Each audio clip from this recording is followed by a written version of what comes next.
Good morning, everyone. I'm going to call this meeting to order. I would like to begin by acknowledging that we are in Treaty 1 territory and the traditional homeland of the Métis Nation. My name is Marla Billinghurst. I will be chairing the panel this morning. To my left is Mr. Mark Boreski, and to my far left is Mr. Brent McIntyre. The assessor this morning is Mr. Rob Lucky, and our recording secretary is Ms. Belen Rojo. Excuse me. We'll be hearing applications for revision of the assessment roll in accordance with the Municipal Assessment Act. The matters for which revision is requested have been described in each application, and we will limit discussion to those matters. The statements that applicants or the assessor make at this hearing are sworn testimony, and anyone speaking to the matters must be sworn in. Be advised that comparisons of assessments of properties are not considered evidence of market value by the Board of Revision. The Board of Revision is appointed annually by Council and is independent of it and the City Administration.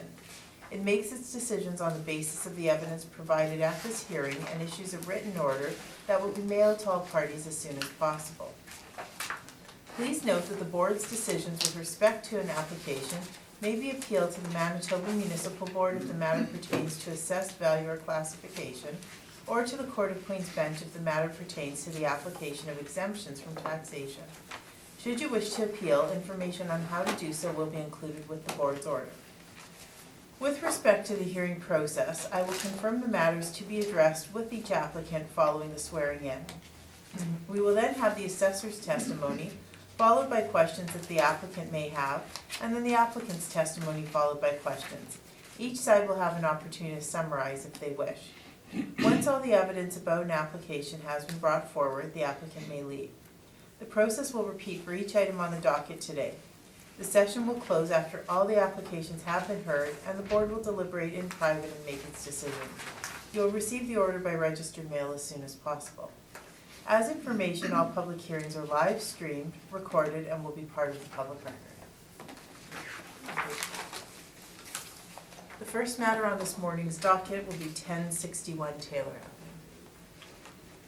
Avenue. Please state your full name. Robert L. Lucky. And you swear therein to represent the truth, the whole truth, and nothing but the truth, and help you God.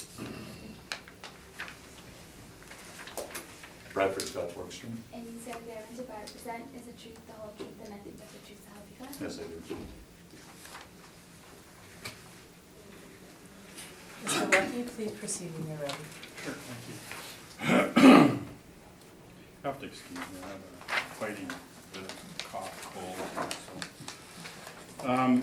The first property is file number 19-2306, roll number 120-116-35200. Property is at 1061 Taylor. And we have 9 buildings, 2-story. The age is 1958.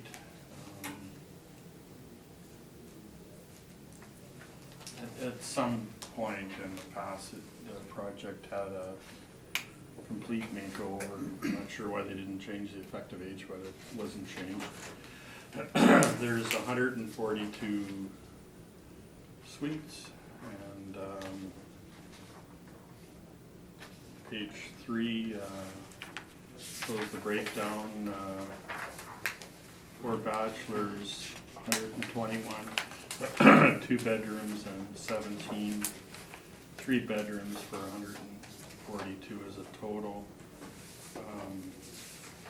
Our average overall income, it's not just rent, but that includes parking, laundry, everything, is $1,014 per unit. And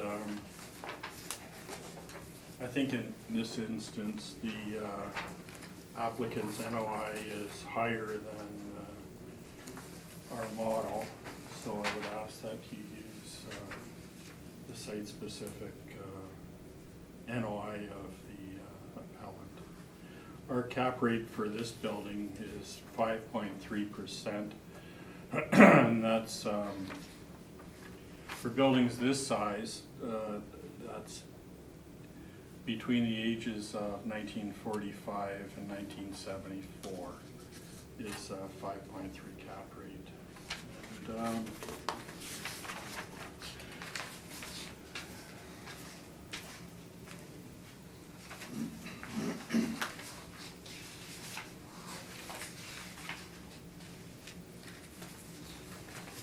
that would be all I have to say. I would ask that you maintain our assessment of $16,248,000. Thank you. Thank you very much. Mr. Borgstrom, do you have questions? I do have a few, and wondering, in the interest of expediency, I have just a few questions at the beginning that we might apply to each property as we go through. Absolutely. Now, Mr. Lucky, if I understand, what you're presenting here today is all model driven?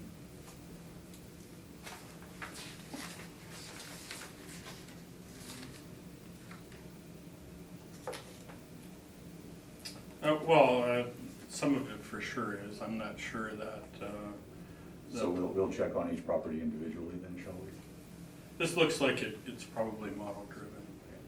We'll check on each one. You'll agree with me that on appeal, it is a site-specific valuation that we are to consider? Right.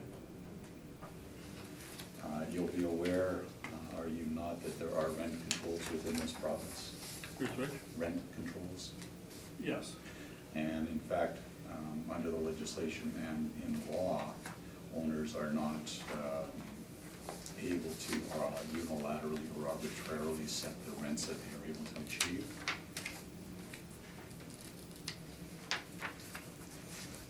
Well, there's a lot of particulars with rent control, but there's certain rules and regulations that apply. So let's come back to the question. Under the rent control regulation, owners are not permitted, except in those circumstances where there is a substantial renovation of the property. They are unable to increase their rents beyond guidelines established by the province. Yes, except for cases where the property is newer, or their rents are above a certain amount, or they do renovations. Yes.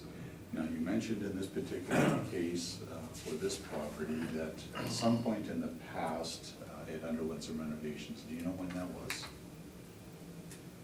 No, I don't. Have you had the opportunity to check permits on this property? There was no recent permits. Yeah, and certainly, in fact, if you look at the permits from the city of Winnipeg, renovations of any note actually go all the way back to 2003. You'd agree with that? That sounds about right. The capitalization rates that you're providing here are model driven. Right.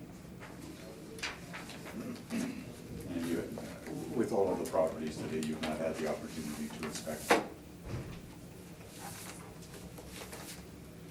This one I've driven by, I drive by it probably weekly.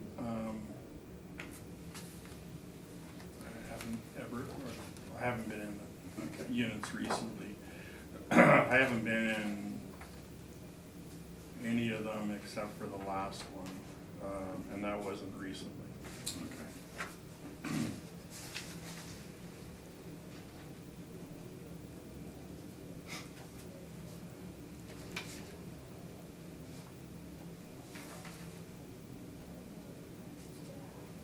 In terms of the income and expenses, site-specific for each property, would you agree that the actual revenues might differ from the model on a site-specific basis? Yeah, that's Similar. quite normal. Similarly, you'd agree with me that expenses might vary from the actual? Right. Yes. As compared with the model, yes. Okay. And in this case, you are suggesting that the board use the figures, the model-driven figures on your page 3? No, what I said was that in this instance, based on your information, the site-specific NOI is higher than the subject. And as we go forward today, will that be the case where the net operating income is lower? Or is it just this one Oh, particular? well, if we look at them site-specific, and if they're different than the model, then they should be changed. So let me ask the question again. Okay. As we go through the properties today, will you, in each instance where the income is lower than the model, will you be asking the board to consider that income? Right. Thank you. Those are my questions. Thank you very much, Mr. McIntyre. I have no question. Mr. Burris. So you don't know when the substantial renovations were done, how long ago? The applicant stated 2003. It was a complete retrofit. This used to be a nonprofit. They were called limited dividends, actually. When the agreement ended, the property was sold, and it was completely retrofitted into a rental apartment project. Over what period of time? Did it start or end in 2003? I don't know specifically, but right around there. It was a complete, they vacated it and completely redid it. But it was very, very modest before the renovation. Anything substantial done since that? I looked for some recent permits, and there is no recent significant permits. Recent being what? I just looked in the last 5 years or 5 so. years. Okay. That's all my questions. Okay, I have no questions at this time. Thank you. Okay, the first thing I want to do is correct a misstatement by the assessor. A limited dividend property is not a non-for-profit property. Limited dividend was a program under CMHC which provided for lower interest rates in exchange for lower rents achieved for an extended period of time. This property, interestingly, actually appears before the Court of Appeal under Freedom, where the applicant appealed that the municipal board used the model or model market rents submitted by the city in that hearing. The owner appealed to the Court of Appeal. The Court of Appeal set that decision aside. You read the decisions of Freedom, it's an interesting read. The board, in that case, ignored the definition of value. And ultimately, paraphrasing here, the court held that it was acknowledged that that is the income that would have been received by the owner, and that was the basis upon which value should be determined, not some hypothetical. Curiously, and so in setting aside the decision of the municipal board in that case, they referred the matter back to the municipal board, and interestingly, to Mr. Gordon, could I ask you to speak up? I'm please? sorry, Because yeah, it's- I'm there's a bit fighting of- a bit of a, as Yeah, well. it's just yeah. there's a bit of noise So- coming from outside. Yeah, so interestingly, the city, the Assessment and Taxation Department, as it is now, very quietly signed certificates of agreement based on very different rents than they had originally submitted at the municipal board. 2 separate cycles, 2 separate times, and at different times. And so the city actually started to follow that decision, or at least conceded the point that the municipal board wrongly decided applying the market rents in that case. So, getting back to the original statement, limited dividend is not for profit. That's a very different creature under the legislation. So I will not go through our brief in its entirety. I have submitted our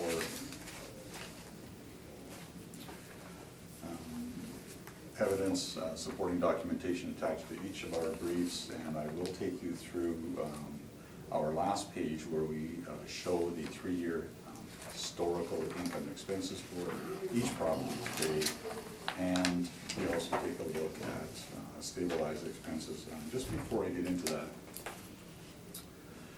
I know we've heard these properties, or these types of properties before. I think each of you has heard the, certainly the Altus evidence with respect to apartment capitalization rates, or maintenance study.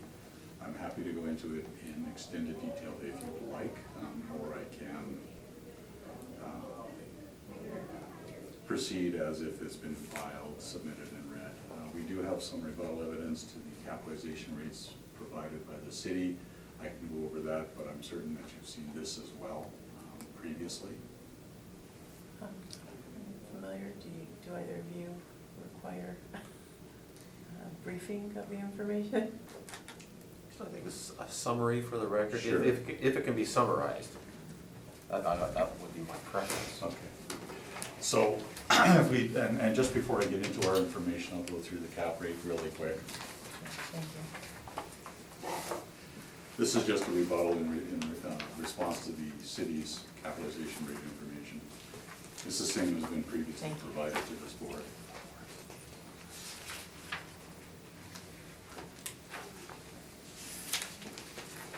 So, just to touch on it very briefly, our process, and full disclosure, I did not do the capitalization rate study for apartments, I did for industrials.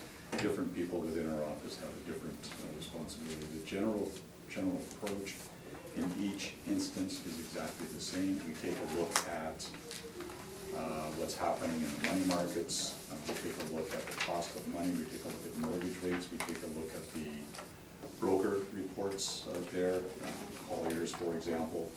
We also take a look at site-specific capitalization rate extractions, our conclusions, and we've included all of that information within our fairly lengthy study here. Our conclusions are shown on page 1, and we show it in each of our briefs as we go through today.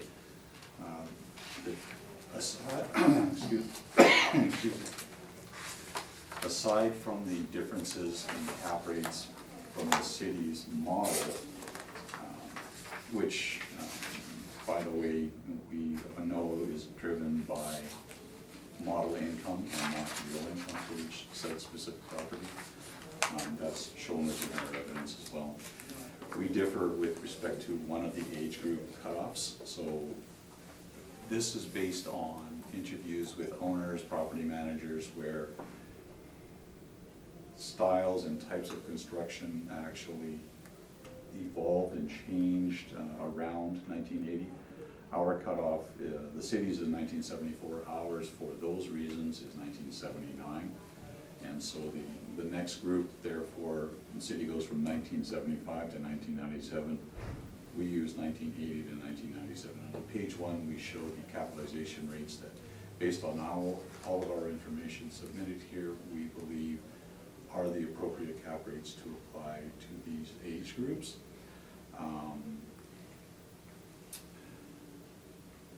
There will be variations for things like location. For example, if it's located in the core north end, we would adjust the cap rate upward to reflect a greater risk for that type of location. So I hope that covers enough for you. Thanks. Thank you. Now, in this particular case, the city, and I know the assessor has suggested that the city hasn't varied the age on the property, but let me just turn you to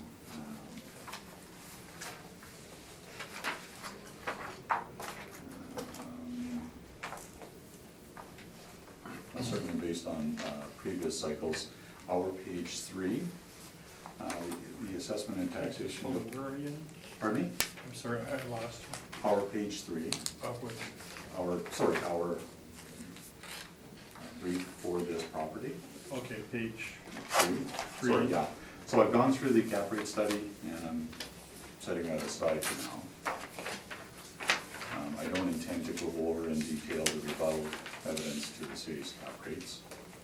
I don't intend to, but we provided for information, our repair and maintenance study as well.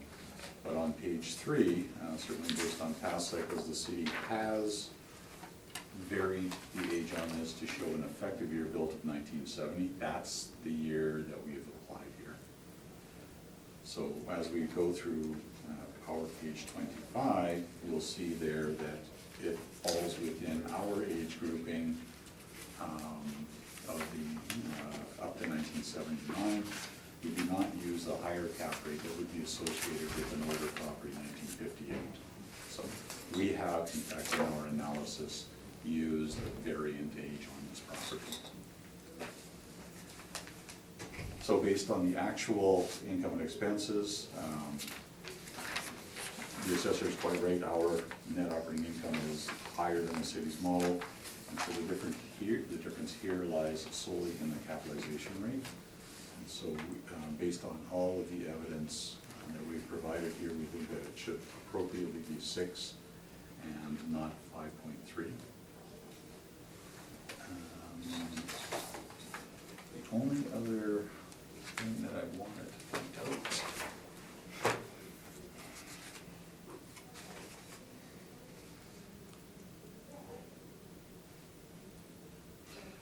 When you look at the city's model, and they're generally speaking, and this is on our page 1, the summary table, the city's cap rates, generally speaking, are between 4.6 to 5.3, actually for 2 age groups, all the way back to 1946 to 59, and from 1960 to 74.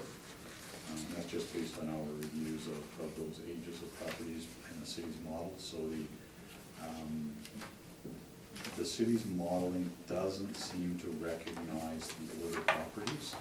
And I don't recall off the top of my head if we have some of those today. I do know that I've had some of those recently, so it's just an observation that the model sort of clumps together a very large range of ages within the model.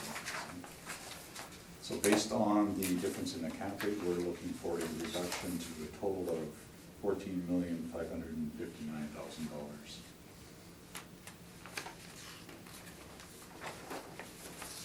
Thank you very much. Mr. Lucky, do you have questions? Steve?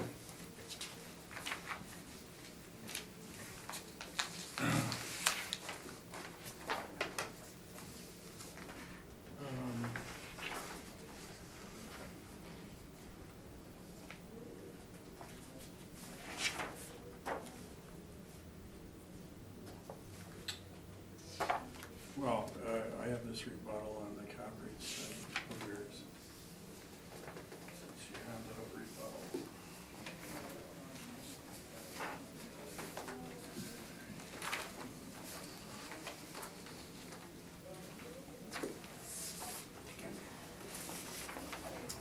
Will this be for all of the properties or just this first? Yeah, I think we're only dealing with cap rate studies on the first one. Well, we filed our cap rate study for each file today. Well, I don't think we're gonna go through every one, but this does apply to every, I don't think we need to make copies of it for each file.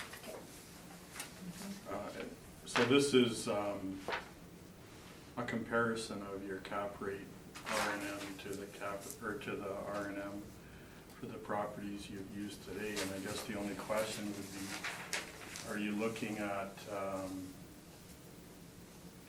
your cap rates consistently with your appeal properties? Yes, and let me take you through why.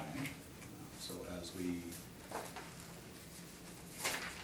go through this, and that's why we provided a repair and maintenance study as well. As we took a look at the properties, we have stabilized each of our cap rate comparables on a site-specific basis. Right. And the repair and maintenance as one line item of that, and you'll see that in our repair and maintenance study, is that the repair and maintenance is related to the actual rents generated. As you go through, and I'll describe that as a living document. It keeps, as properties are heard, we will add more into our tables to expand the volume of information. But generally speaking, the incomes or the rents that each property will generate per apartment is related to the repair and maintenance. Where properties are generating higher rent per apartment, they necessarily require a higher level of repair and maintenance.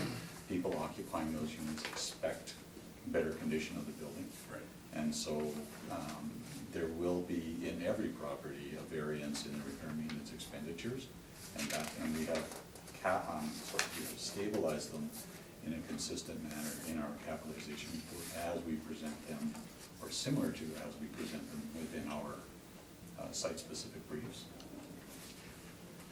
So the question would be,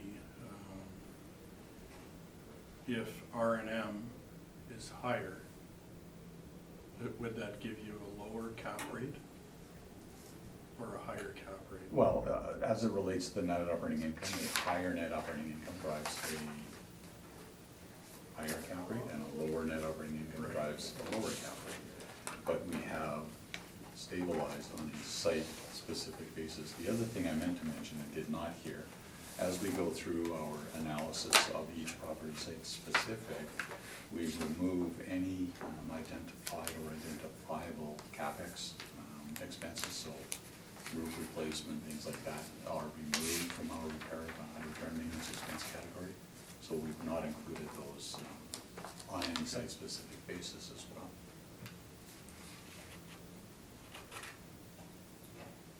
No further questions. Thank you very much, Mr. McIntyre. I have no questions. Mr. Borowski? Oh, just on the repair and maintenance, so then for 2017, you're showing 2,007,820. Hang on, let me get there. Correct.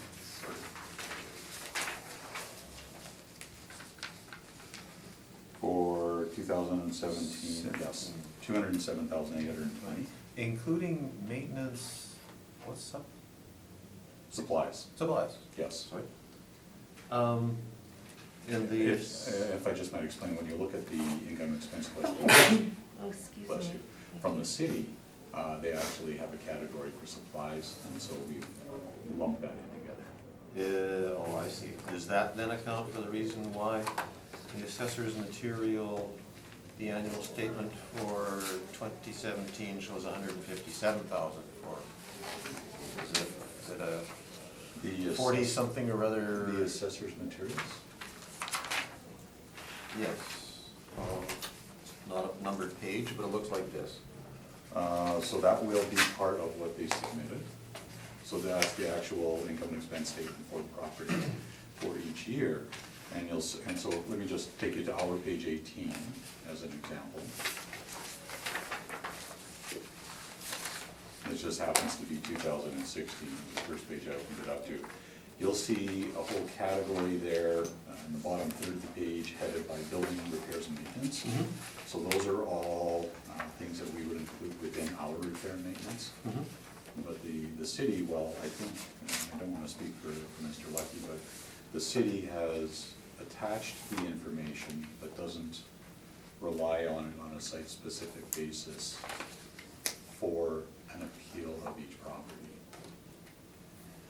Okay, so, pardon my confusion, but your page 19 then, for 2016 totals, building repairs and maintenance at 168,000. And your spreadsheet on page 25, repair and maintenance for 2016 is 231,000. So what is the difference between those?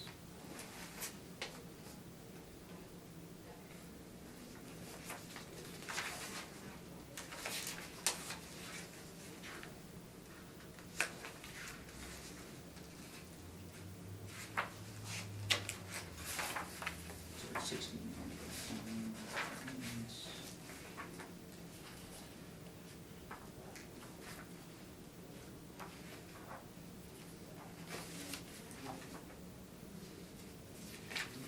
Some of them will be related to, if you look further down the page, on page 19, under payroll, you'll see their wages for painting and decorating.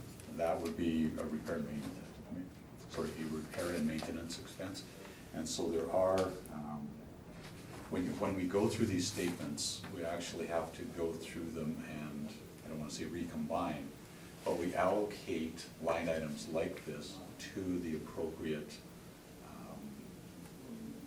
line item within our table.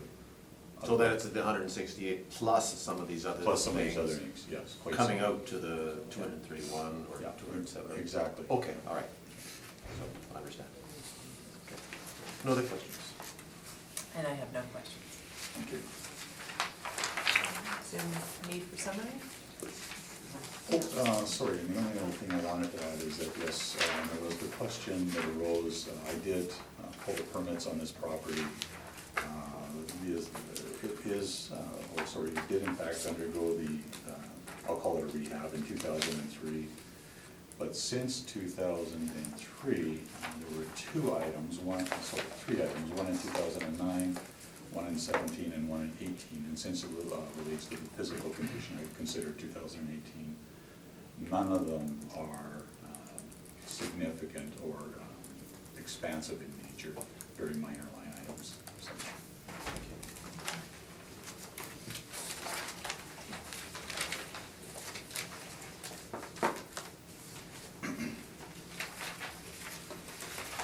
All right, the next matter is 850 Cambridge Street. Mr. Lucky, please proceed when you are ready.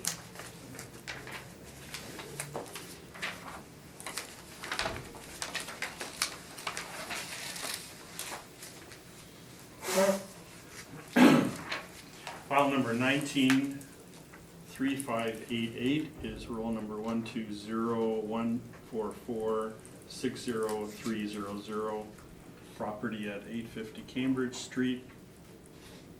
We have a 10-story building built in 1984. There's 88 suites.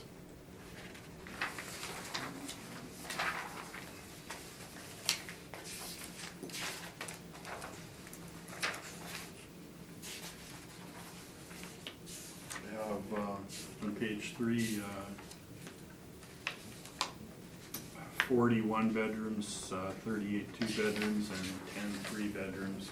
Our overall average income is $11.87 per unit. And we've used model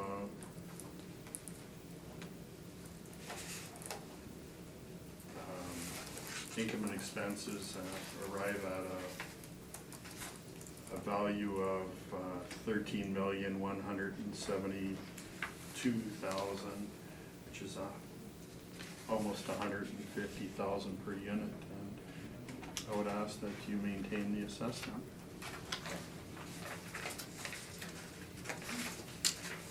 Thank you very much. Mr. Boardroom, do you have questions for Mr. Lucky? so we would actually just have a couple now. In the last property, I asked you quite specifically where the actual income of the property was lower than the model. Would you ask the board to consider that? And so in this particular case, it is in fact lower than the actual performance of the property is lower than the model. Are you therefore recommending a reduction based on that modified income? Well, there's different factors. One is you didn't use the actual income. The actual income's higher than what you used. And there was, we thought was a little higher than average R&M, so we felt that our NOI was close enough. Did you? We're not far apart, and you use the actual income and other things that would be very close. Well, frankly, we're about 30,000 apart, and the last one we were about 7,000 apart. So let me ask you again, in your review of this property, did you consider 3 years of income or just a single year?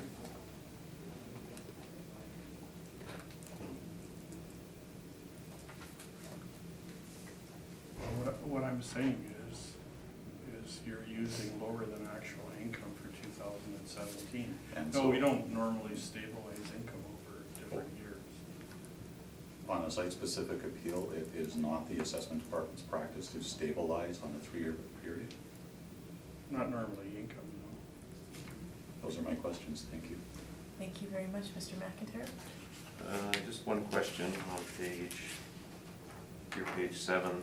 There's extensive renovations done in 2017.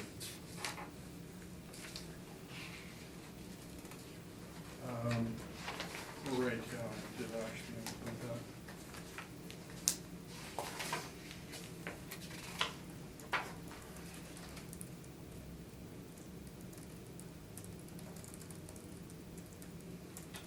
right, a new roof, siding, that kind of thing. The reported cost was $541,480. And my next question would be, would that change the effect of your build?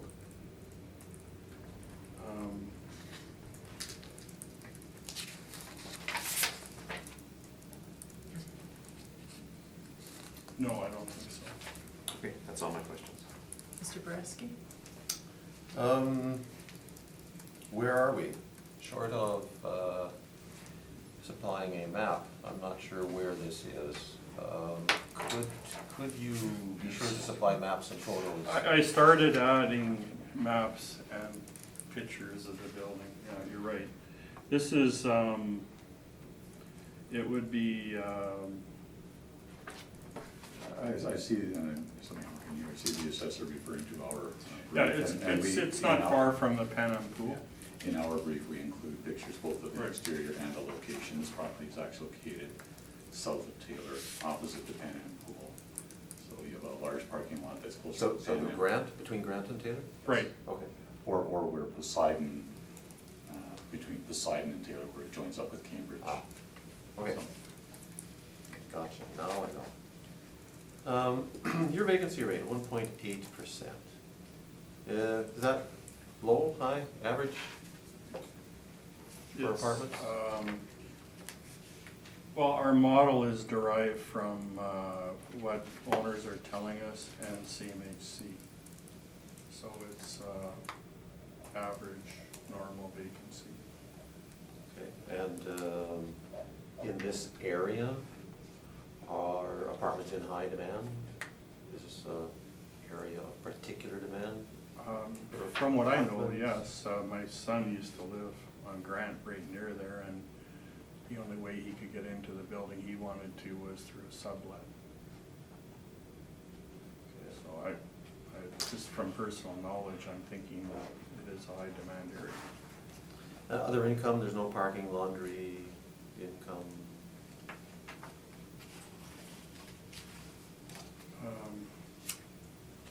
Offhand, I don't know. We just use a total.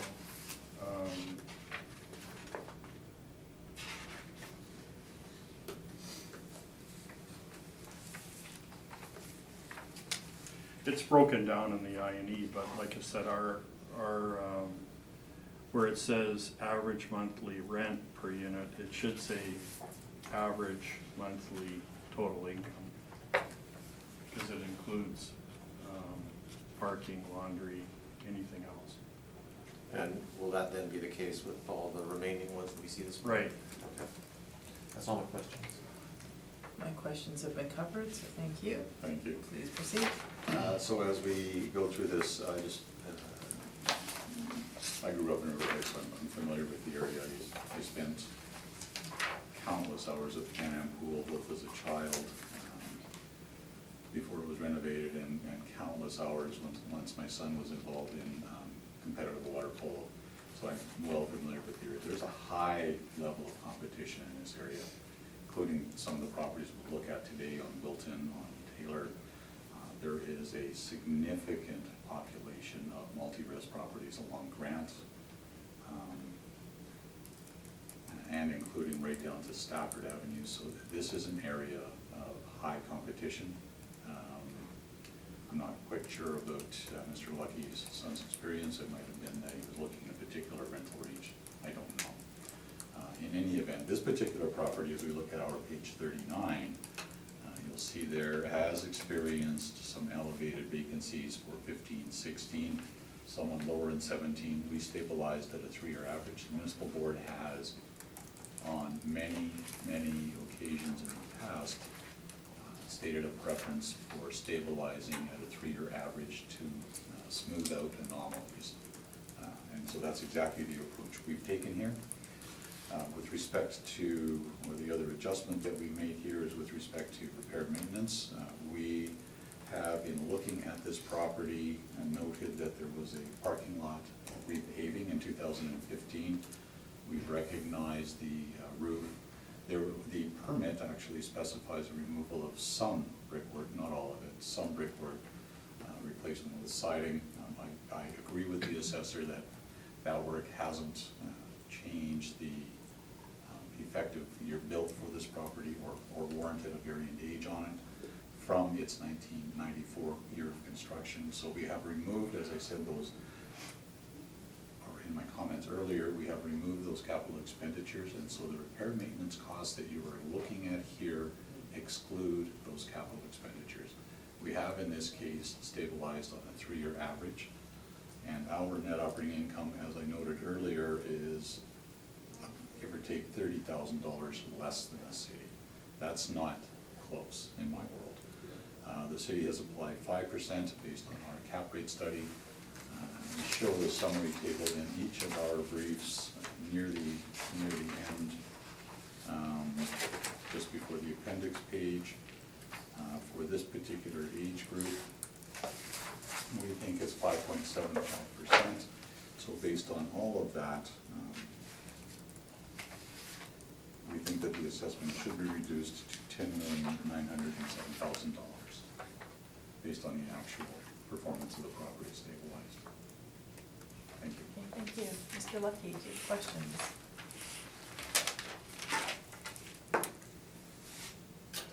Your cap rate study, do you have any high-rise apartment cap rates? I don't believe so, which is why we blended them all into one. Right.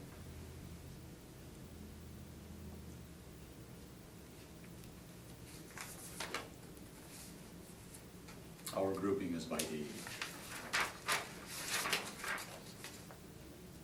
Right.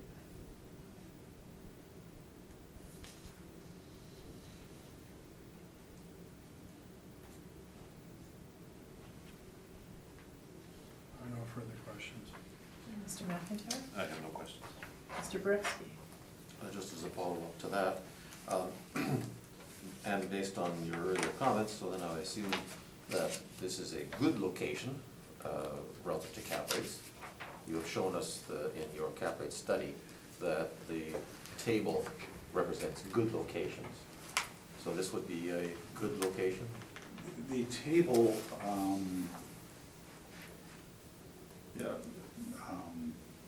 in terms of multi-res properties, I consider this to be a good location. Our study would differentiate between that and a poor location. For example, I think I mentioned the core north end. That would be, in our view, a poor location, which would warrant an upward adjustment to the cap rate. In this case, there is no reason, in our view, to vary from what we show as our table rates. Do you just discriminate between good and poor? You have those two basic Yeah, categories? I don't know that there are any locations in the city that I would consider to be excellent. We have arising from rent controls, we have an aging stock in Winnipeg. There's a very degree of lack of construction over more than a couple of decades, which has only recently started to undergo correction. So it's the location is good. There's no doubt about that in my mind. You're within reasonable distance of amenities, bus services, that sorts of thing. So our cap rate, to answer your question, our cap rate study would vary for a poor location. But in terms of this location, there's no necessity to adjust it downward, for example, based on that. And as a follow-up to Mr. Lucky's question, a 3-story walk-up in the same location as a high-rise, 10 stories, whatever, same cap rate, there's no difference? Assuming it was also built in 1984, we would be applying the same cap rate. We don't have in this cycle any evidence to suggest anything different. On your last page, page 39 on the spreadsheet there's line item 11, commercial income. Sorry, but what is commercial income? That's a good question. I don't know. Let's just have a quick peek. It's not going to make a substantial difference, but I'm just curious. Yeah.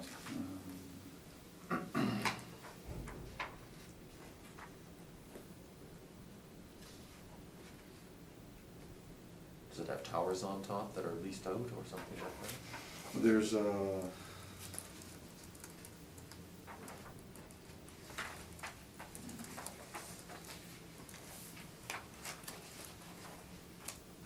there we go. So if you look at page 2, that's a picture, Huh? yeah, from Cambridge Street, we're looking at the property.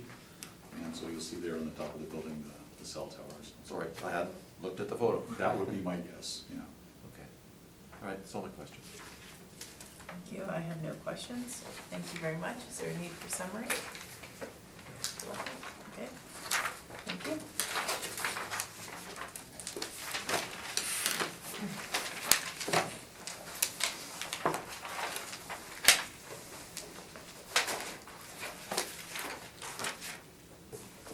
The next property is 630 Guelph Street. Mr. Lucky, please proceed when you are ready. Thank you. File number 19-2515, roll 120-127-89600 is 630 Guelph Street. Here we have one building, 2-story, built in 1969. There's 31 suites.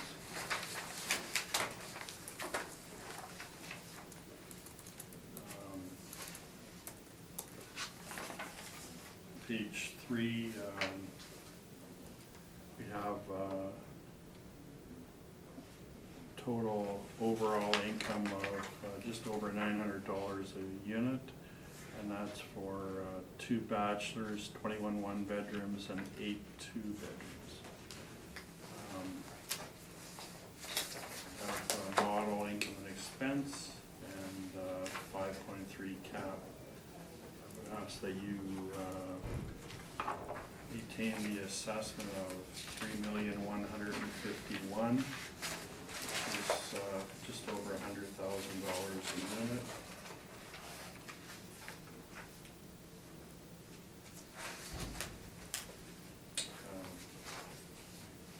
And if you have any questions. Thank you. Mr. Boardroom, do you have questions for Mr. Lucky?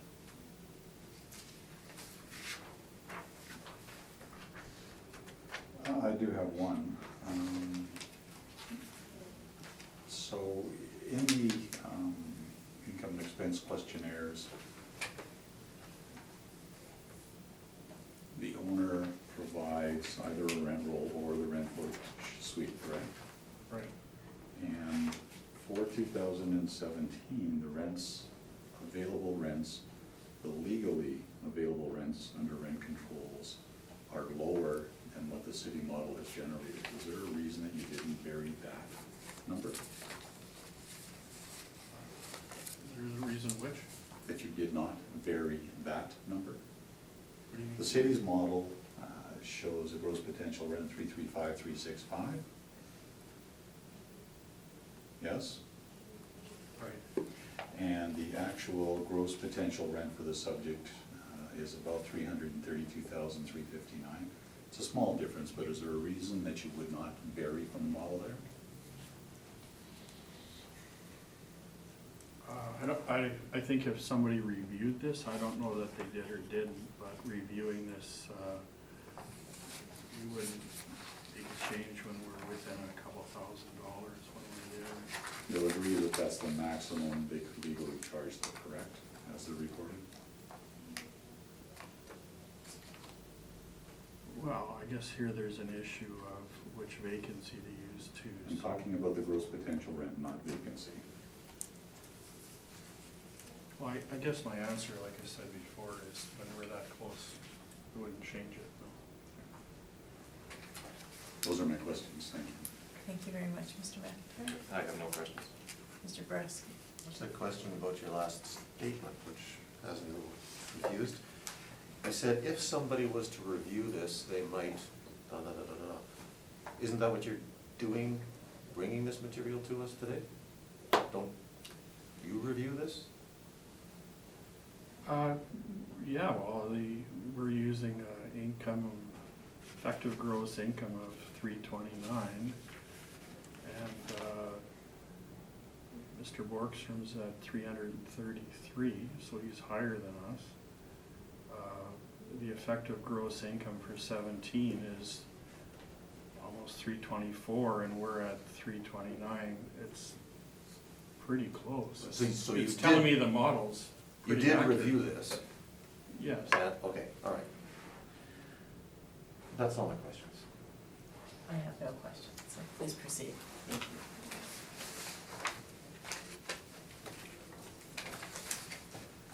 Bear with me for 1 second.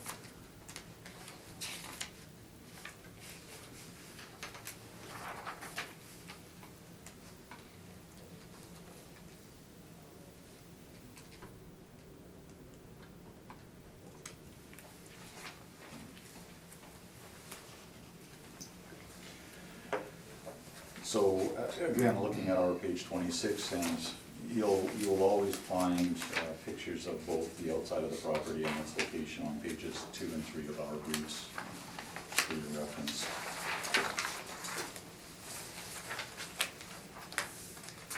This is what you would typically find, it's typical vintage 1960s, where you have a 2.5-story block up, where the basement is like an elevated basement with suites and typically a laundry room down there, as well as a mechanical room.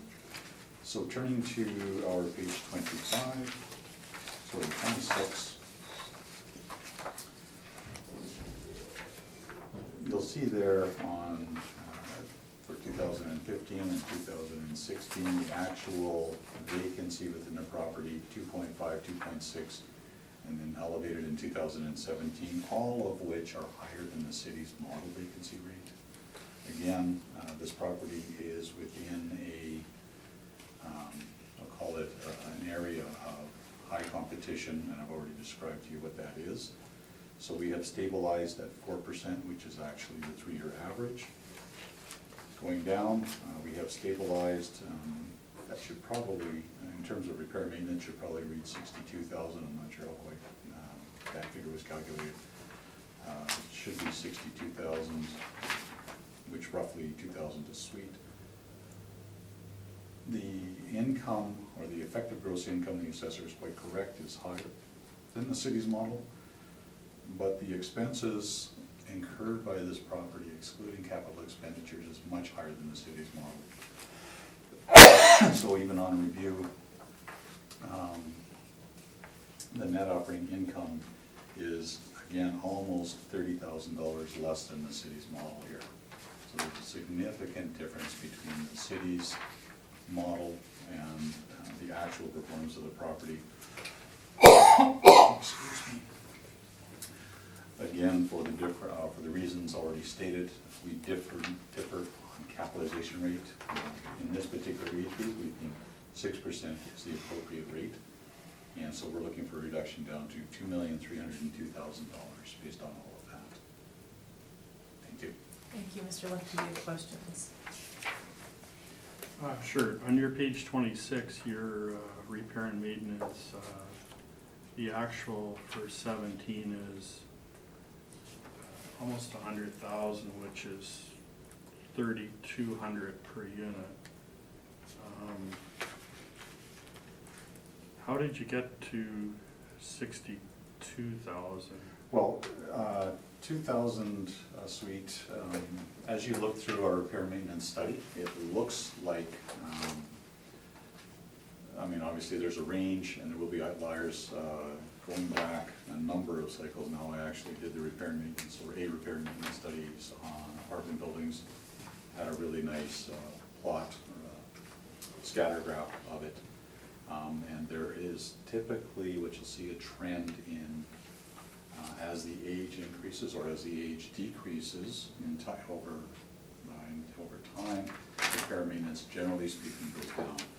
And there are always outliers. In this particular case, we weren't able to readily identify whether there were capital expenditures included in those repair and maintenance. The amounts that they are showing there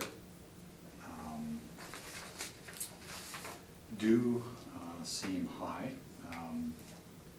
Having said that, again, I pulled the permits on this property and there is nothing significant, so it, I don't believe paving would show up under repair maintenance, which might account for a single year. Generally speaking, it just looks like this property has experienced high repair maintenance. Having said that, not being able to, aside from permits, not being able to, with certainty, be certain that we have excluded capital expenditures, we reduced stabilized expenditure downward.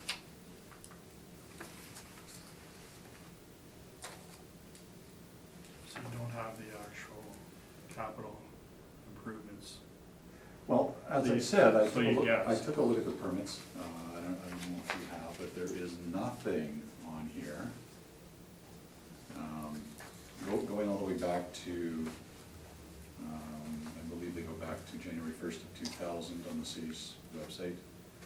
There are 3 line items that show up. One was for water piping in 2016, one was for additional plumbing in a boiler zone in 2017. And other than that, we gotta go back to 2004 where they replaced receptacles. Nothing else on permit in this. Right, so you don't need a permit to redo the bathrooms, to redo the kitchens, to redo the suites, to redo the flooring. I would disagree with you. I think. If you're not changing any walls, if you're putting in new cupboards, why do you need a permit? When you look through the properties that have undergone a rehab and check the permits, I think you'll see that in there. When they've opened up a wall, a structural, they need a permit. To do renovations, they don't need a permit. I think if you check. I know. On properties that have been rehabbed, they do take permits on Right. for that extensive amount of work. More But- than that, there's a record of it. This is not one of those rehab properties. So then what did they do to the property that they were able to increase the income higher than the allowable 1 point, or like guidelines? There are also, under the rent control regulations, there are reasons for increasing or seeking increases beyond the guideline, making application to residential tenancies, and you'll be aware of that. And for these years, it appears that they were granted them. But wouldn't things that don't require permits also qualify to raise the rent? Obviously, if there's no permits and the rents are, well, 17 has gone up about 5%, even though the vacancy's still at 6.7. So it looks like the rents have probably gone up about 8 or 9%. Because your vacancy's at 6.7 for 17 and it's 2.6, and that increase, just ballparking, looks like about 5%, with not taking. Well, my calculation of 17 over 16 is 4.4%. Right, but also It's you not have a even- high vacancy, Yeah, so there'd be another almost 4%, so that's like, vacancy has nothing to do with the gross potential rent. okay.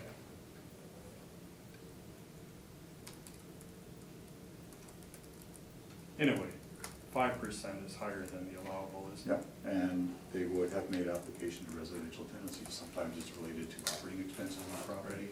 There are a number of reasons that increases beyond the guidelines can be granted. I'm not aware that this property has undergone rehab, and it certainly doesn't appear so to me. And you don't know the difference between your ballpark $2,000 and the actual R&M. Well, it may well be going forward, we'll use the actual expenditures, but in this particular case, without explanation, detailed explanation, we've stabilized at a lower amount. Okay, thank you. Thank you, Mr. McIntyre. Just one general question to both of you. So nobody's inspected this lately? I have not, no. Okay, thank you. Mr. Borowski. If renovation had occurred in the kitchens and the bathrooms in these units, is it normal that electrical work would be part of that? requiring an electrical permit? Typically, I would agree with that ordinarily. Okay. That's all my questions. I just have one question. How many suites are basement suites in this? Do you know? Let me have a look at them all. Just to clarify Mr. Brisky's question, that the only electrical permit in this property dates back to 2004. And was there how much? Sorry? The amounts aren't shown here, Not sure. but what it says is replaced existing plugs with IPLC receptacles. So it wasn't a significant electrical expenditure.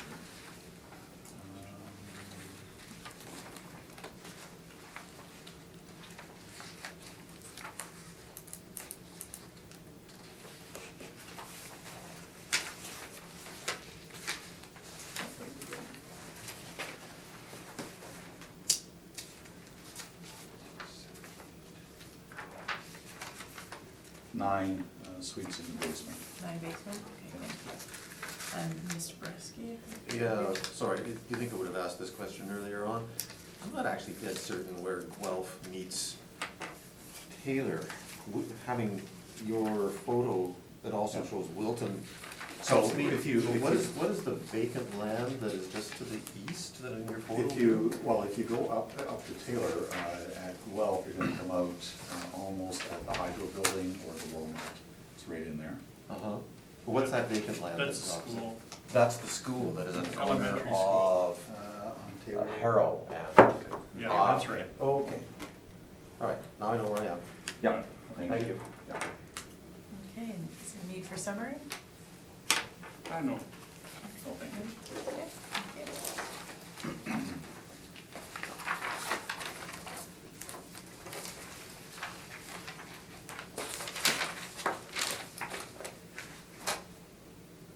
The next matter on the docket is 1305 Taylor Avenue. Please proceed when you're ready.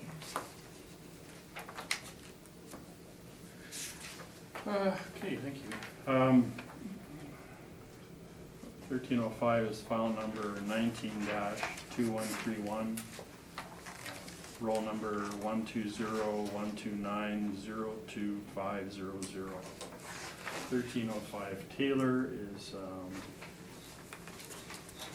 10-story, one building. This is it's between Cambridge, it's on Taylor, right next, across, I guess that's Poseidon from the Pan Am Clinic, which is behind Pan Am Pool, across from the Royal Bank Call Center, and things popping up there.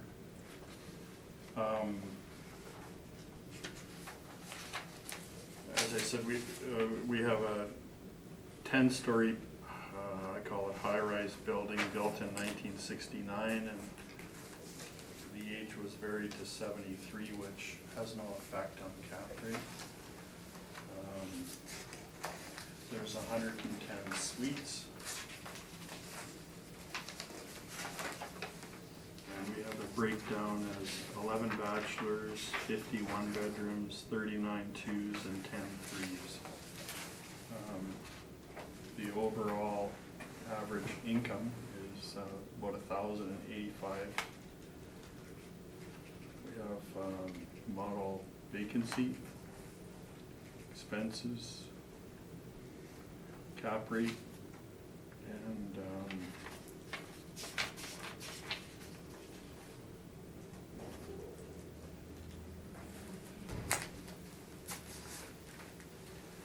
an overall value of $13,468,000, which is $122,000 a unit. I would ask that you maintain that. Thank you very much. Mr. Borgstrom? Thank you. And I see that your pages aren't numbered here. but I want to take you to the income and expense questionnaire page submitted by the owner, where it shows the sort of breakdown of the suites, and then it shows the gross potential suite income at 100% occupancy. Are we there?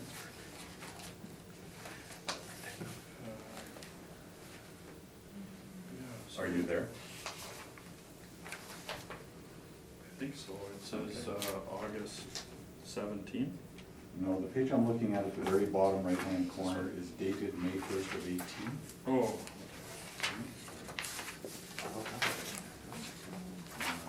Prepared apparently by Tony Romeo. Okay. Can you hold it up so Sorry, we can take a yes. look, maybe? Let's,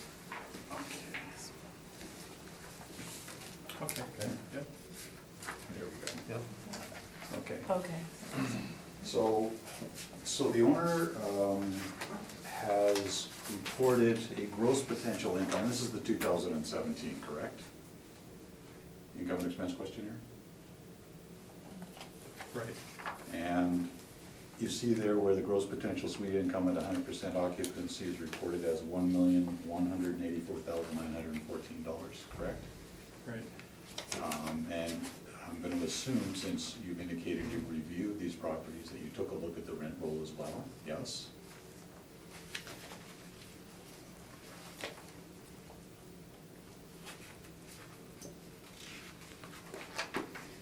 Did you have an opportunity to review the rent roll?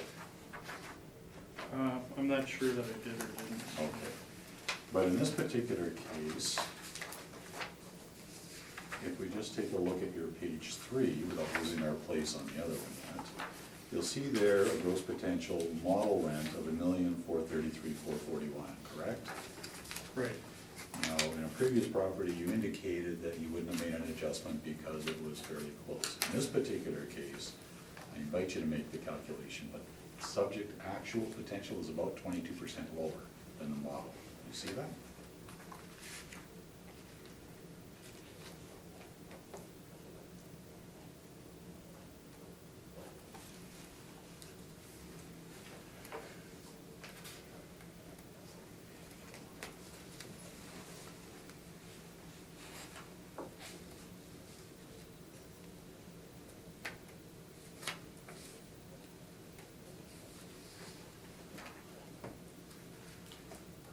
Do you see? Hey, just give me a second. Thank you. Okay.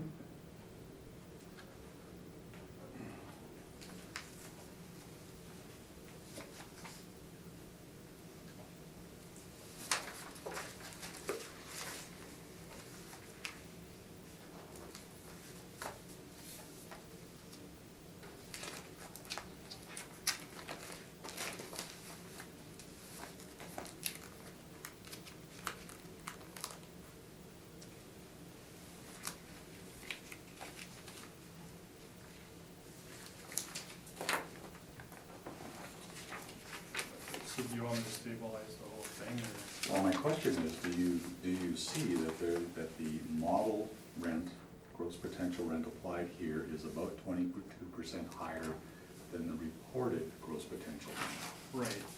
Okay. So you previously indicated on another property just earlier that you would not have adjusted that one because it was fairly close. In this particular case, I would suggest to you that 20%, 22% is not particularly close. Is this a rent that should have been adjusted? The rent should have been adjusted, right? But it's not been. No, because Those our are- expenses are drastically higher too. Those are my questions, thank you. Thank you very much. Mr. McIntyre? No questions. Mr. Boreski? No questions. Nor do I. Mr. Forte, Thank you. please proceed.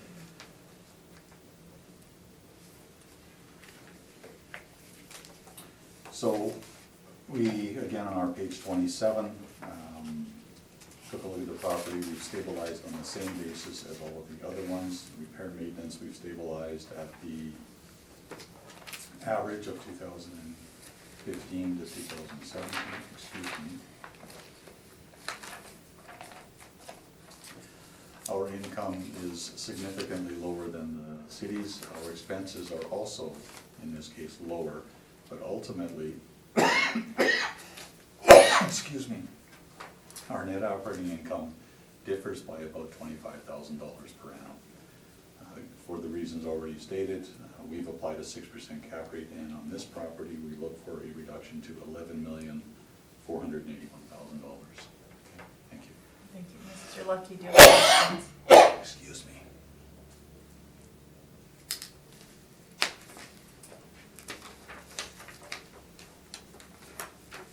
So again, you're using lower than actual income?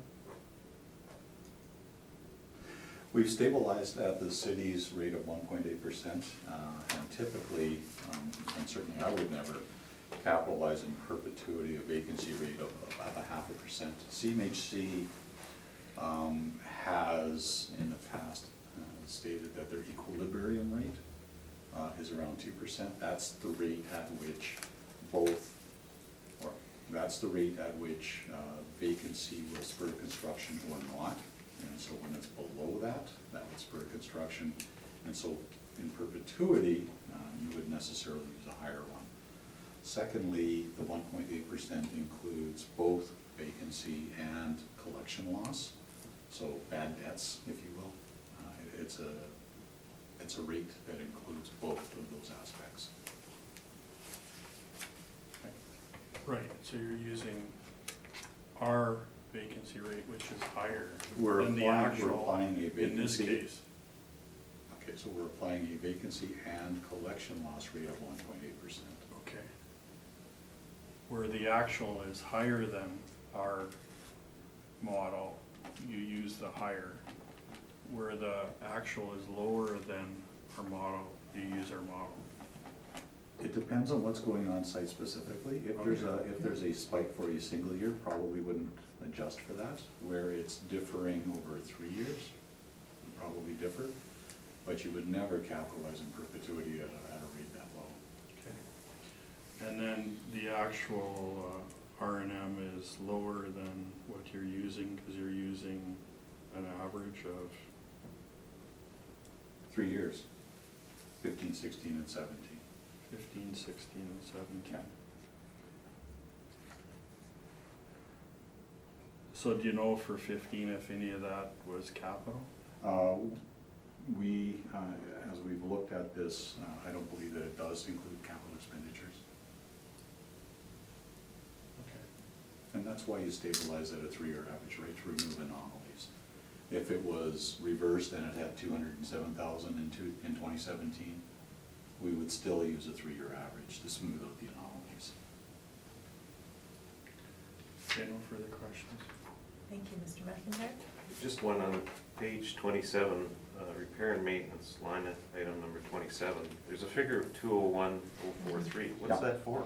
2013, we did not have 2014, and so as we've gone through the other ones, you'll see a couple of other figures a lot of times under those columns. And so in this particular case, that lines up with 2013, but we did not have available to us 2014. And that figure's not included in the stabilized? It is not. Okay. Thank you. That's all my questions. Mr. Brodsky? And this is not a significant factor, but it's just a curiosity. The next line, 28, wages and benefits caretaking, 10,000, 11,000, 2,000. Averaging 8, you stabilized at the 2,400, yeah. 2017. So caretaking is typically reported or can be reported in a number of different ways. It can be a free suite, it can be wages, or it can be a combination of the two. And in this case, using the 2017, I think that they're reflecting a free suite in there as well. Sometimes the caretaker wages are reduced and sometimes not, but so we've stabilized at that actual. Okay, thank you. That's all. My question was answered. The need for summary? No, thank you. Mr. Lucky? Okay. Does anyone need a short recess? Okay, we'll take a short break. Thank you.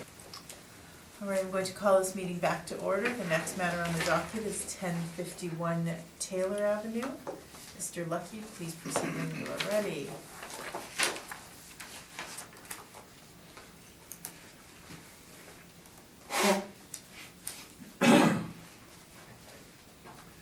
We got file number 19-3351, roll number 120-116-33200. It's 1051 Taylor Avenue. We have a two-story building built in 1966. 33 units.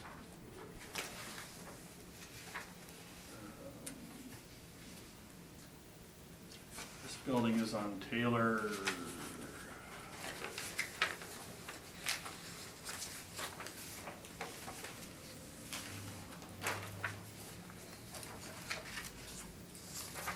Everybody's familiar, it's sort of across from, close to the Walmart, the new Walmart on I can Taylor. shorten this up, it's right beside the one that we dealt with. There you That's go. correct. Yeah, 1055. when you come out of the Walmart Nice. parking lot, you Interesting. run right into the first one when you come out of the parking lot, because we do it once a week, and this one's right next door. So,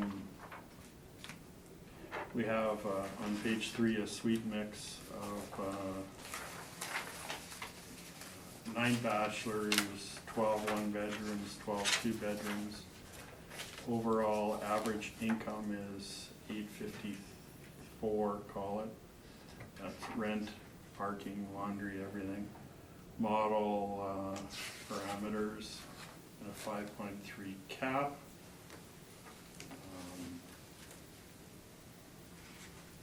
And I would ask that you maintain the assessment of,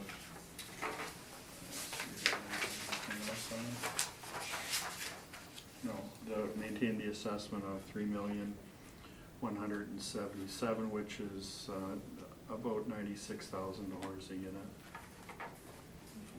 Thank you very much. Mr. Boardroom, do you No have a question? questions. Okay. Mr. McIntyre? I have no questions. Mr. Boreski?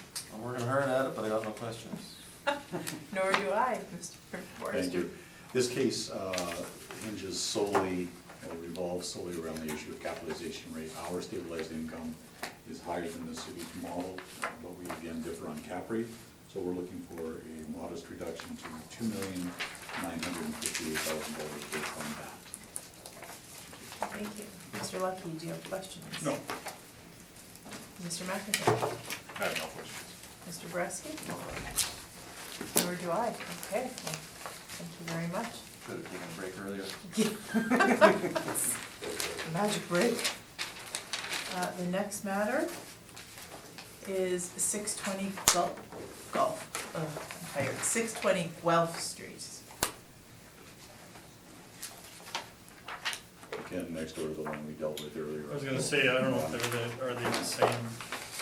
Different owners. Oh, different owners, okay. Yeah. So we have file number 19-3622, roll number 120-12771-800. This is 620 Guelph. And we have a one-story building, one building, 2 stories, 1970, and we have 37 suites.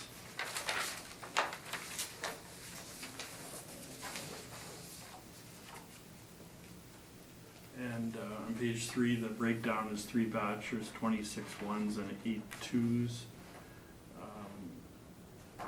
So we have, looks like all model parameters.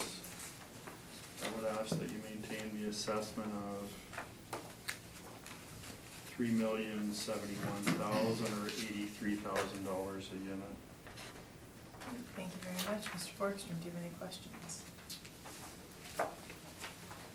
I do, and so let's,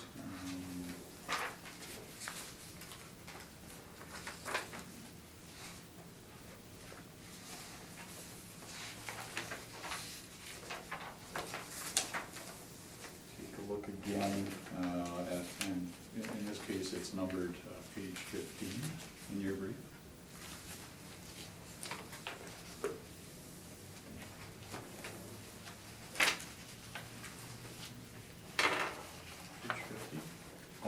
Yes.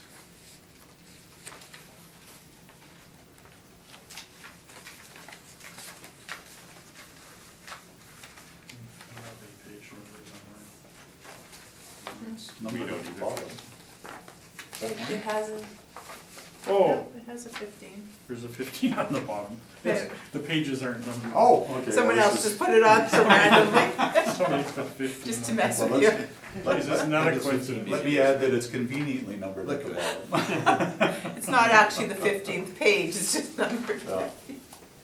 Okay, Yeah, fair enough. not quite as slow as And you'll see there that the owner, this is the 2017 income and expense questionnaire, right? And you'll see there that the owner reports a gross potential suite income with a 100% occupancy at 318,224, correct? Right. 310,224. We take a look at your page 3 though, the model gross potential rent 356,323. Now, this is, and feel free to do the calculation, but that's about 15% difference. Is that not something that you might have considered adjusting? There could be an adjustment to the income and the expenses, it looks like, should be. Thank you, those are my questions. Thank you very much. Mr. I McIntyre. have no questions. Mr. Boraski. Do you mind just hanging on a second while I make a note here?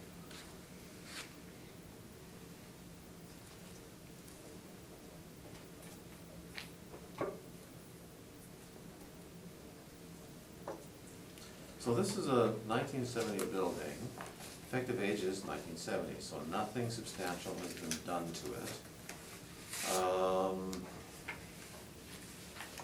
Where am I finding repair and maintenance and how high is it?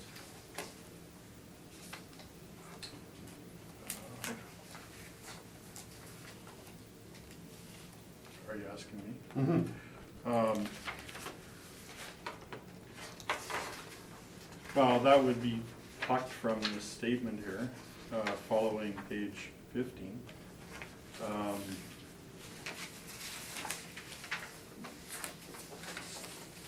Is it something you looked at? Let me put it this way. I guess there's a lot of line items here.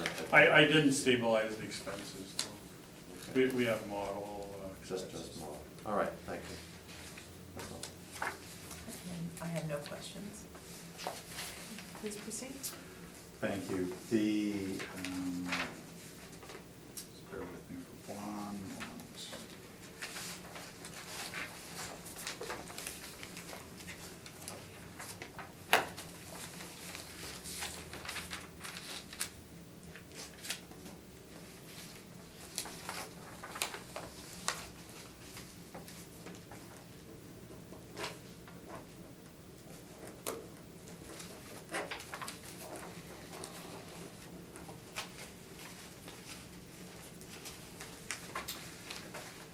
So we have again stabilized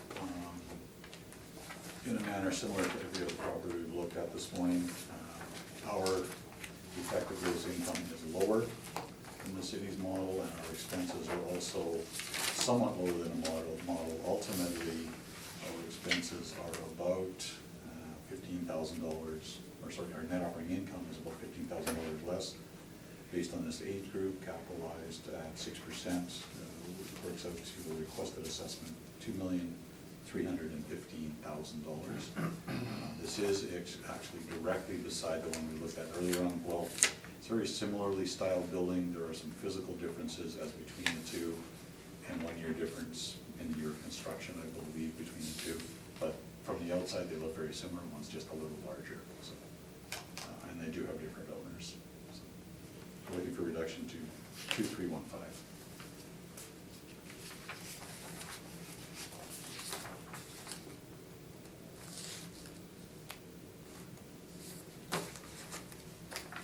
Thank you. Mr. Lucky.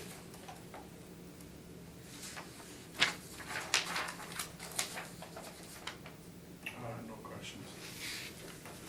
Mr. McIntyre. I have no questions. Mr. Boraski. No capital expenditures since Yeah, 1970? these particular statements, and we've attached them 10-hour break here. And you'll, for example, on page 33, they are line itemed. And so our stabilized repair and maintenance does not include CapEx. I also note on a site-specific basis, it works out to about $1,189 per suite. The repair and maintenance alone, The repair and maintenance. exclusive of CapEx, CapEx. where it might exist. I can tell you that as with the other ones, I pulled the permits on this one. One item, going back to 2000, or January 1st of 2000, one item issued to replace, again, the receptacles in the Power Smart program in 2011, that was it. And these two buildings are identical, are they? No, They're not. They have a similar Appearance. similar appearance, Okay. but they are, they're both 2.5 story walk-ups. I believe one was 69, this one's 1970, but one is larger than the other. This one is, I believe, the larger of the two. Okay, thank you. And I have no questions. Is there a need for summary? No, thank you. Mr. Lucky? All right, so that brings us to, let me just organize my pile of papers for 1 second. That brings us to 528 Hudson Street. Before we start that one, give me 1 second, please. So this one, they're, in addition to the amount of assessed value, they're also appealing liability, taxation, and classification of That's property? correct. Yeah. All right, so I believe we'll proceed with those issues first. Sure.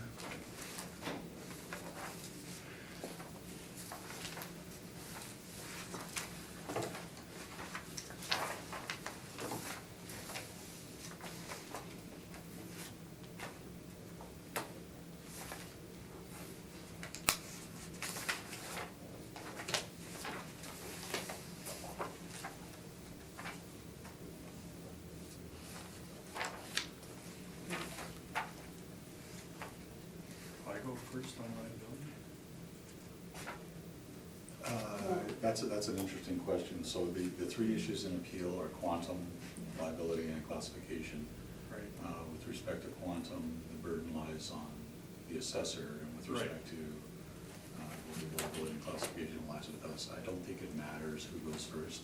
I'm happy to do that. It's probably a preliminary issue, the liability. Well, Nancy, I would disagree. It's not a preliminary issue. It's an issue in appeal by way of application. Preliminary to the quantum. Any event, I can, That's what I had. You have to listen to that first. Yes. and the balance. And it doesn't matter one way or the other. Ultimately, the evidence will be before you. Right. Then we make a decision, do we not? Not right No. now. No. Just listen to it Yeah. first. Okay, so please proceed. Okay. So this property is owned by MHRC.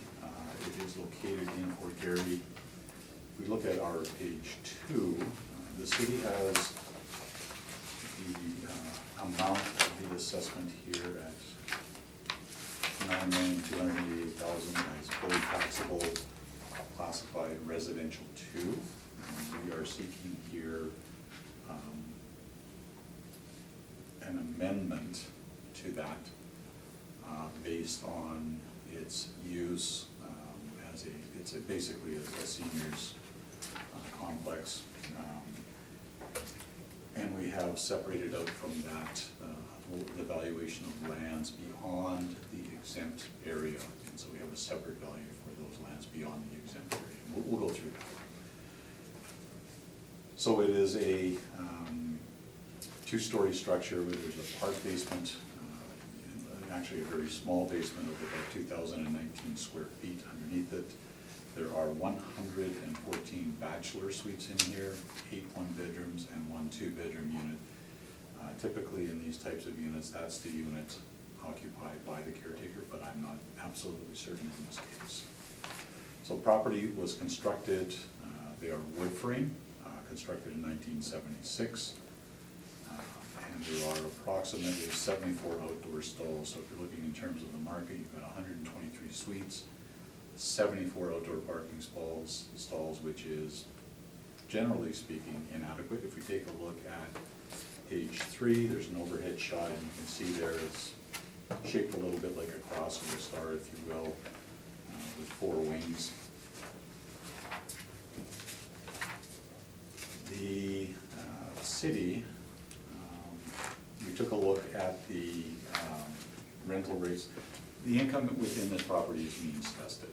So in those circumstances, we disregard that and we look at what the property might ordinarily generate. I took a look at CMHC rates based on a number of factors: age of buildings, number of units within the project, and age, number of units, and size of the project are the 3 things. Ultimately, the city's income was very close to what with what I came up with, and so we have accepted that. Similarly with the expenses, I took a look at the actual expenses of the property, and it wasn't very far removed. So ultimately, we took a look at the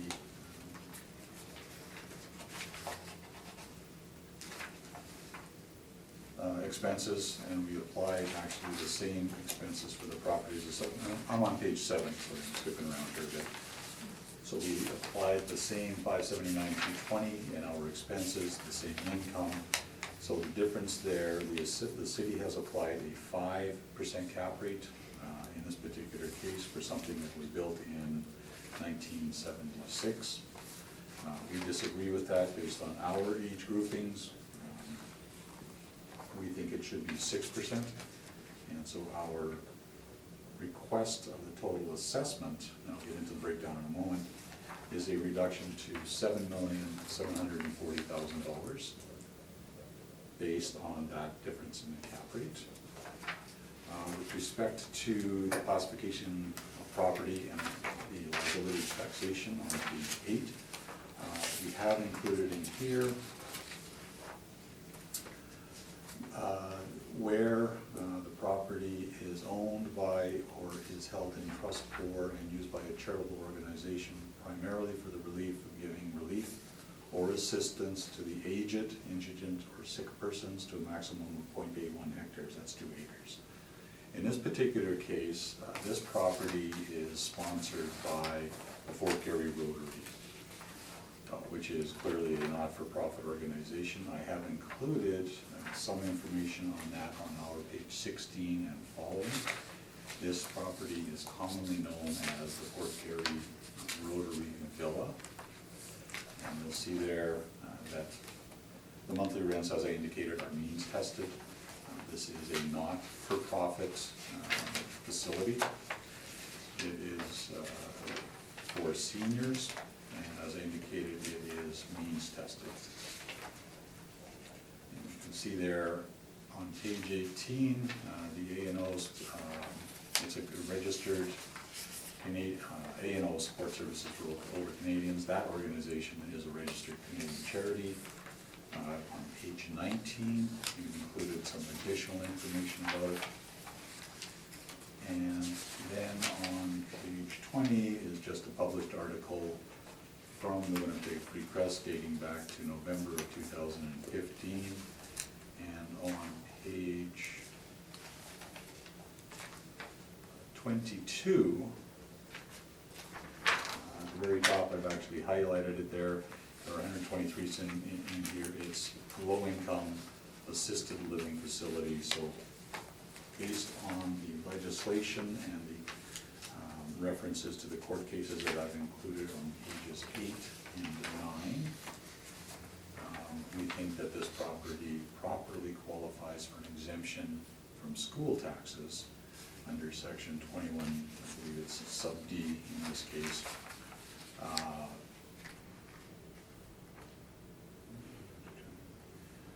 Which gives then an exemption up to a maximum of 0.81 hectares or 2 acres. So I then took a look, knowing that the subject site was a little over 150,000 square feet, 2 acres is about 87,000 square feet, give or take. We go through and took a look at a number of sales that we have available to us. The average of those sales shown on page 10 range, or average 1639 a square foot, have a median of 1487 per square foot. You know, looking at the sales ranges here and looking at the particulars of the property, we set a value on the, what I'll call the excess lands, excess above the exemption we're seeking, at $20 a square foot. So $20 a square foot times 62,970 square feet is the area as I calculated, which should carry the full residential 2 taxable rate. Works out to $1,259,000. So based on all of that. Sorry, you just said residential 2? Yes. Tax rate? Sorry, yeah, Institutional. sorry, that should be institutional taxable, yes, quite right, yeah. Yep, quite right.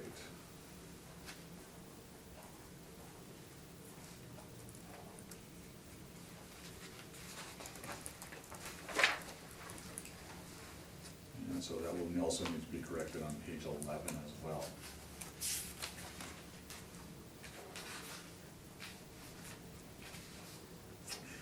So we're seeking a reduction to a total of $7,740,000, allocated as $6,481,000 institutional school tax exempt and $1,259,000 as institutional taxable over 40T.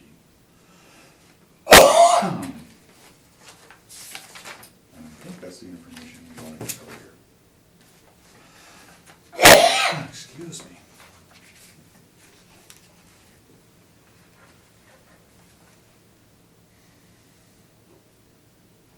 Okay, thank you very much, Mr. Lucky. Do you have questions? So Manitoba Housing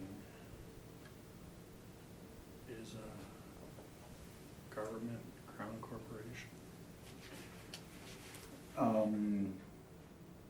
Yeah, it's not a, yes, Okay. So that would make them exempt from taxation no, if he grants them both? yes. Okay, so are they,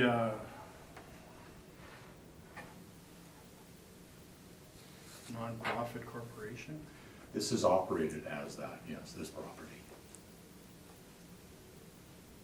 Well, the owner is Manitoba Housing. The It is question not. was, is Yeah. Manitoba Housing a non-profit organization, I don't believe it's- corporation? I don't believe it's registered as such, but when you look at the information as attached here, it's very clear that this is operated as a means-tested seniors complex, which under the legislation we suggest, or certainly take the position that should be school tax exempt. Okay, no further questions? Okay, Mr. McIntyre? So just to get my head around this, so Manitoba Housing owns it, Right. that's clear. Yes, Fort Garry Rotary Villa operates it, or does A&O Support Services operate it? and the Fort Garry, the Fort Garry Rotary is involved in it, yes. As well as A&O Support Services? That I haven't verified, but I did include that information to show what the property was, to provide support to you or verification to you of what this property was operated as. Low-income seniors assisted living. So the registration is under A&O Support Services, not Fort Garry Rotary Villa? The one you showed on page 18.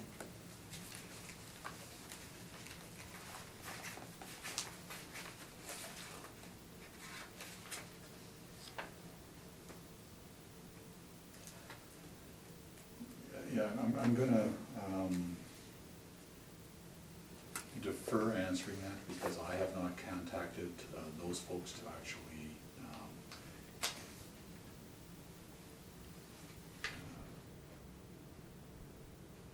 clarify, but the information that I'm showing here is the publicly available information on their website.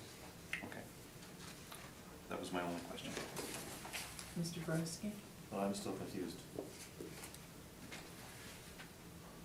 Will your evidence clarify this? Hope so. That's a maybe. A definite maybe.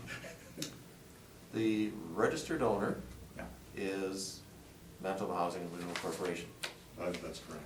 Does anybody have a leasehold interest in the property?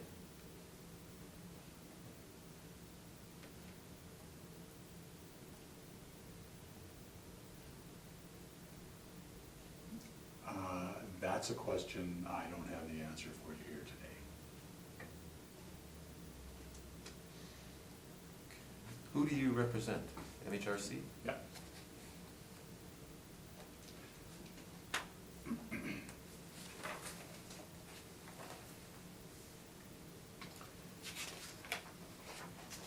Could we have a short recess? Of course. Yeah, we'll call this meeting back to order. I believe Mr. Lucky, please present your evidence. I think that's where we were at. Sure.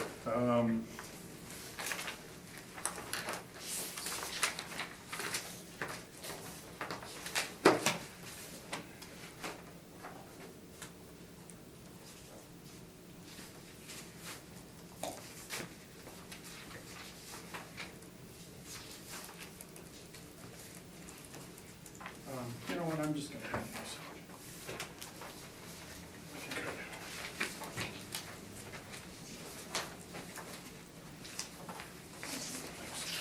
What are these?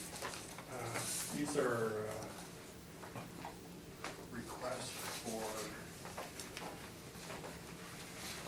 Well, this is new evidence. I believe Mr. Boardroom Yeah, has I to think so review it too. first and before we can take a look at it. yeah, I didn't know if we were gonna dispute this or not. So I'm going now on the liability? Well, do you have any issue with Yeah, this evidence? well, and I mean, obviously there weren't a ton of questions, but it's pretty clear that the application filed, or duly filed with the Board of Revision, set forth the issues in appeal here, so this form isn't the be-all and end-all with respect to the classification or liability on any property. So do you have an issue with Mr. I don't think anything revolves around it. Oh, okay, thank you. Okay, so please proceed. Well, just brief summary is Stevenson, that represents housing, gave up last go around. We had this fight many times. They stopped asking for school tax exemption for housing properties. And I've had the same several times with Mr. DuPont of Altus, and the liability was never changed yet. So wasn't sure how long this was gonna keep going forward, but anyway,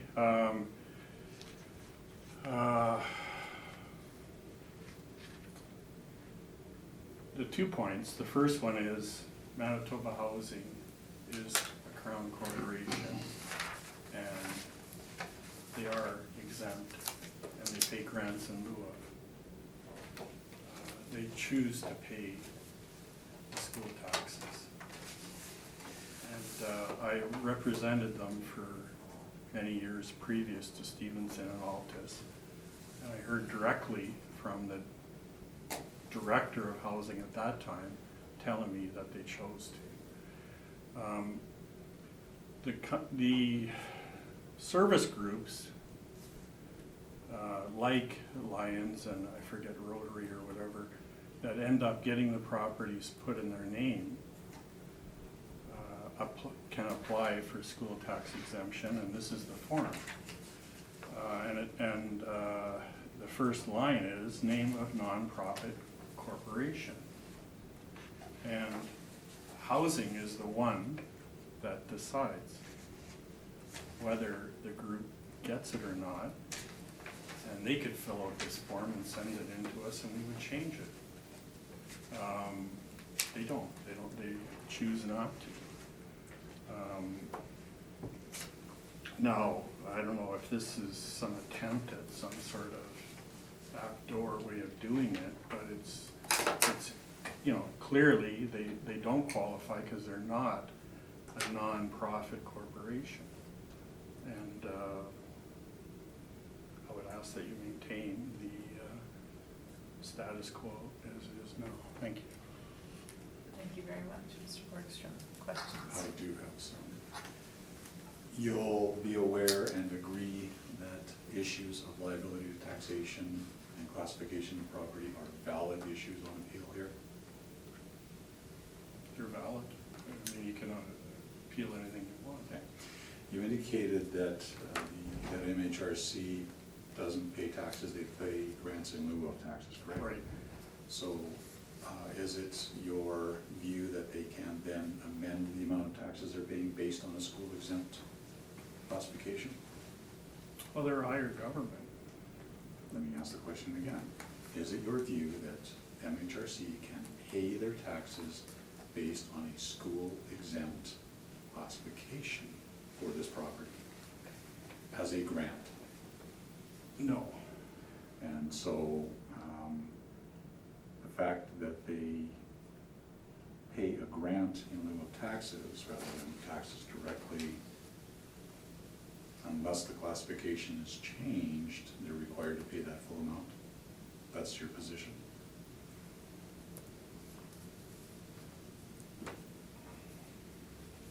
How was that again? To restate your answer, you or the city takes the position that the taxes payable on this property, the grant payable on this property is required to be based on the taxes calculated as residential to assessment times portion times mill rate, correct? As a grant. The grants that they pay in lieu of taxes for this property is based on paying school taxes, that's right. Now, if we take a look at your page 6 numbered at the bottom, you show in your information here 320 Sherbrooke Street. Are you familiar at all with the property?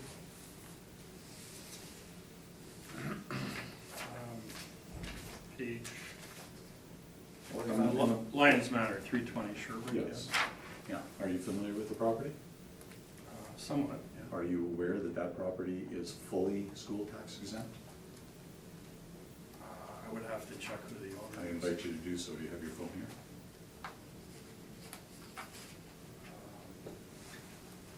Or if I may approach, let me just show you, because I already know that. We can move it around.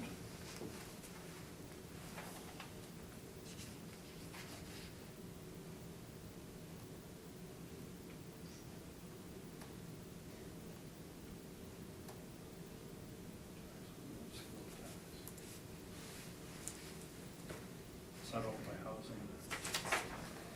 Ownership, okay. So you'll agree with me that the property that you show on your page 6, based on what you've just seen, is a property that is fully school tax exempt top to bottom? Well, what your phone showed me Okay. is, you have me at an unfair advantage, I'd have to check. This is your information. Okay, but I would have to check my files. I don't have the owner here. What I'm saying is, if the owner of 320 Sherbrooke, and 320 Sherbrooke is a tricky one to choose because it's bounced back and forth. So originally it was Manitoba Housing, and it's been the Lions. I'm not sure who the owner is now, but if Manitoba Housing owned it, it would say G for grantable, and what you showed me, it says T for taxable. So that would suggest that it's not owned by housing, it's owned by the sponsor group. And so is it is it accurate to say that there is no category for G exempt that would allow this property not to pay school taxes other than changing the classification to 40 school tax exempt, institutional school tax exempt?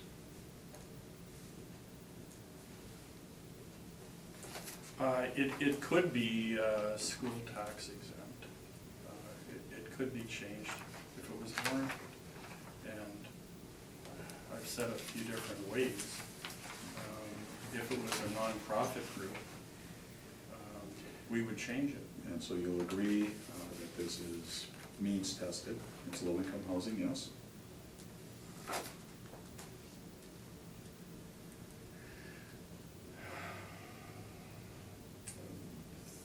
Are we still talking about Sherbrooke or? So. Or I'm which one are we here talking about? I'm talking here about 528 Hudson Street. Okay, sorry. So this property is, in terms of its occupancy, means tested for occupancy, in terms of the rent charge for the suites? It's called RGI. It's rent geared to income. So means tested would be So a if you make, layman's way of if you putting make it, yes. $1,000 a month, your rent is $270. The one you showed me on Lions Matter has market rent. It's not geared to income. It's a different different category. We'll disagree. 320 Sherbrooke is actually my client, so we're gonna disagree on that. It says here that the rent is $590. It doesn't say RGI. Yeah. The, you'll agree with me, or were you aware prior to this hearing that this property on Hudson is an assisted living facility? I haven't been in Hudson for a long time, but there's many housing properties that have some care units. Okay, so let me back you up to the question.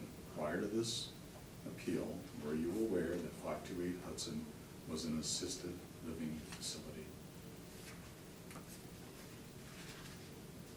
Well, you'd have to be more specific. Is the whole building assisted living?